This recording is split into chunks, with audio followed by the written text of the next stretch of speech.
তো চলো আজ আমি বানাবো আম মাখা। তো কিভাবে এই আমগুলো আমি মাখি চলো সেই ভিডিওটা তোমাদের সাথে শেয়ার করি। ভালো করে জলের মধ্যে লগড়ে ধুয়ে নেবো পরিষ্কার করে। এরপর আমি ভালো করে খোলাটা ছাড়িয়ে নেবো। একটা গ্রেটার নিয়ে এরপর আমি আমটা গ্রেট করে নেব।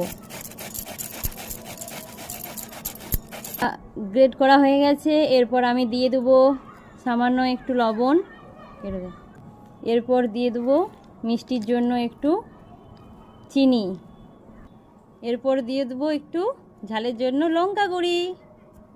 কাটিস না। এরপর ভালো করে এটা মাখিয়ে নেব। আমার মাখতে মাখতে জিভ দিয়ে যেন লালা পড়ে যাচ্ছে, কখন খাবো কখন খাবো। তো আমার তো এটা খুবই পছন্দের। তো তোমাদের কার কার এটা খুব পছন্দ বা কে খেতে খুব বেশি ভালোবাসো আমাকে কিন্তু